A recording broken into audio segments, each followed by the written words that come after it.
आनंद आया। अलग बोल और कहने का अंदाज भी कितना अलग है। ताल वाद्यों की तो बात ही कुछ अलग है, पर भैया अधिकतर अवनद वाद्य संगत के ही रूप में बजाए जाते हैं। सुनने में बहुत अच्छे लगते हैं, पर कोई और वजह भी है क्या? हाँ कार्तिक, और भी इसके कारण है। संगति करते समय इन वाद्यों पर विशेष महत्व के बोल बजाए जाते हैं ताकि गायन, वादन, नृत्य समय के अनुशासन में बंधे रहें और उनमें बिखराव पैदा न हो। ताल के बारे में विशेष जानकारी हम पंडित विजय शंकर मिश्र जी से प्राप्त करते हैं। तो पंडित जी, ताल के बारे में बच्चों को कुछ विशेष बातें आप बताएं। जरूर। ताल शब्द की उत्पत्ति जो है तल धातु से हुई है, जिसका अर्थ है आधार, अर्थात ताल के आधार पर ही गायन, वादन और नृत्य की प्रस्तुति होती है। संगीत में समय मापने का जो साधन है उसको ताल कहते हैं। यह ताल विभिन्न मात्राओं, विभागों, तालियों और खालियों के संयोग से बनता है। इसे समझने के लिए हम एक कोई ताल ले लेते हैं। मंजरी भैया मैं झपताल बोलती हूँ। हाँ ठीक है।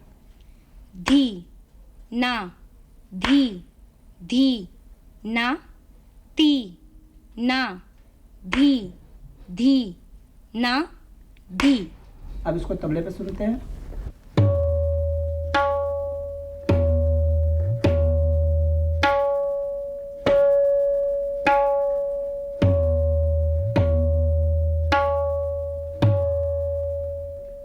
तो बात समझ में आ गई? जी भैया। तो फिर कोई एक दूसरा ताल करके दिखाओ। भैया मैं कहरवा करके दिखाती हूँ। कहरवा 8 मात्रे का ताल है और इसमें 1 मात्रे पे ताली और 5वें मात्रे पे खाली है। धा, गे, न, ती, न, क, धी, न, धा, गे, न, ती, न, क, धी, न, धा, गे, न, ती, न, क, धी, न, धा। शाबाश। ये लय क्या है? संगीत में व्यतीत हो रहे समय की गति को लय कहते हैं। और मेरा मानना यह है कि सिर्फ संगीत ही नहीं, पूरी सृष्टि लय पर केंद्रित है। जैसे स्वस्थ मनुष्य के दिल की धड़कन, उसके हाथों की नाड़ी की गति, घड़ी की टिक टिक और पृथ्वी का अपनी धुरी पर निश्चित गति से घूमना, ये सब अच्छे लय के उदाहरण हैं। इसको समझने के लिए हम फिर कोई एक ताल ले लेते हैं। एक ताल ले ले। धिन धिन, धा गे, तीर कीट तुन ना, कत ता, धा गे, तीर कीट धी ना, धिन। इसे आप बजाकर दिखाएंगे सुधीर जी? जी।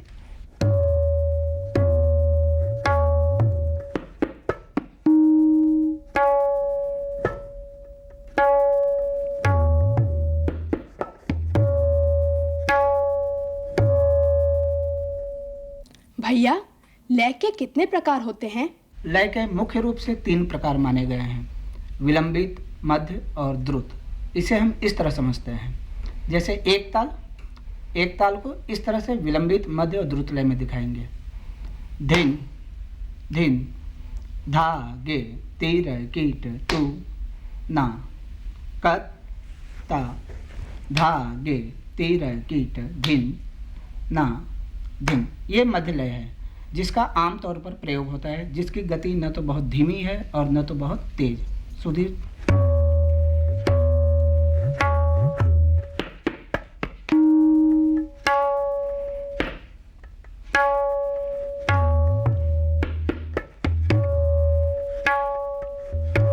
लेकिन इसी की गति को जब हम और धीमी कर देते हैं, जिसमें एक मात्रा से दूसरे मात्रे में जाने में थोड़ा विलंब लगता है, तो उसे विलंबित लय कहते हैं। जैसे धिन धिन, धा गे, तीर कीट तुन ना, कत ता, धा गे, तीर कीट धिन ना, धिन। सुधीर जी तबले पे। धिन धिन, ना, गे, तीर कीट तुन ना, कत ता, धा गे, तीर कीट धिन ना। मध्य लय से दुगनी लय द्रुत लय की होती है। उसको इस तरह करेंगे, धिन धिन धागे तिर किट तू ना कत ता धागे तिर किट धी ना धिन धिन धागे तिर किट तू ना कत ता धागे तिर किट धी ना धिन।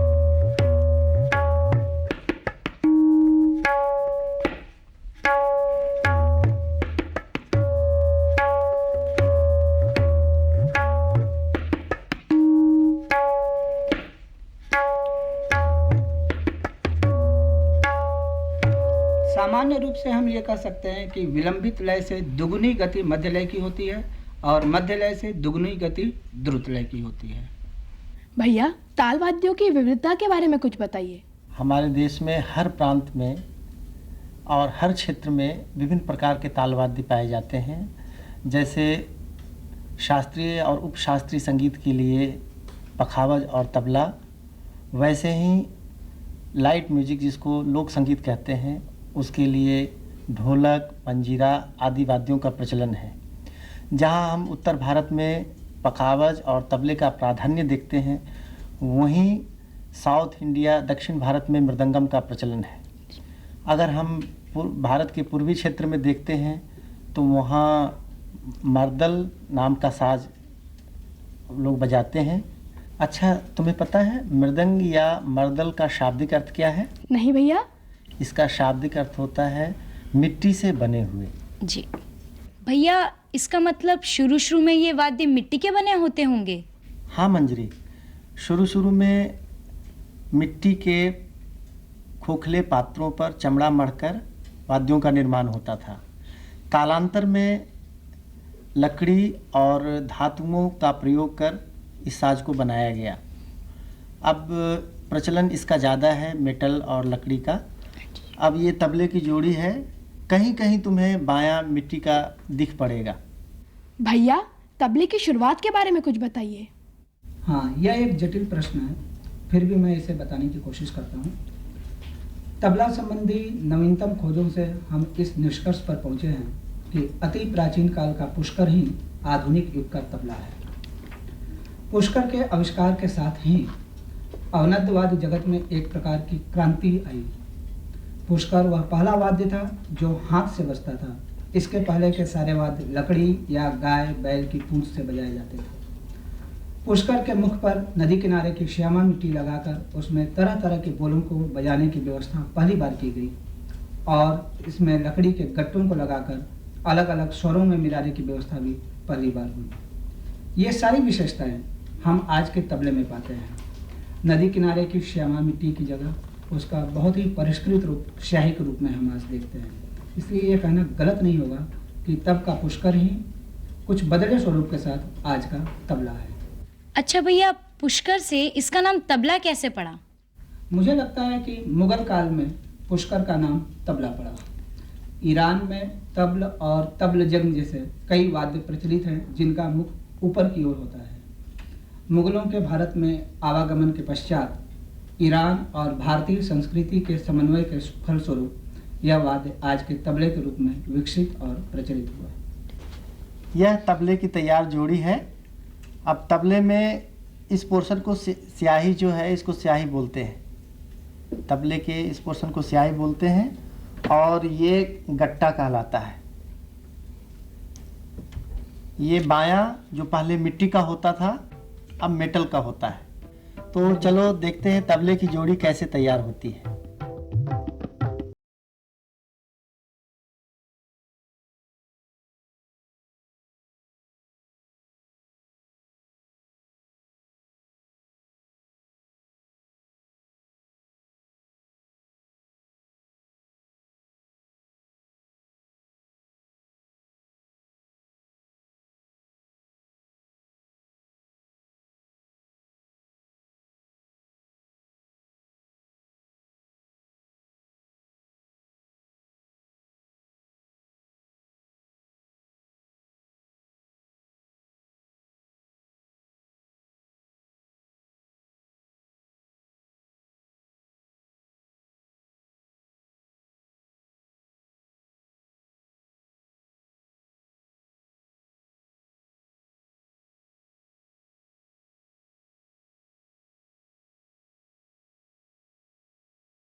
चमड़ा मढ़कर रस्सियों को अच्छी तरह खींचकर कसते हैं।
पूड़ी के बीच वृत्ताकार स्याही लगाकर उसे अच्छी तरह से दबाकर चिपकाया जाता है।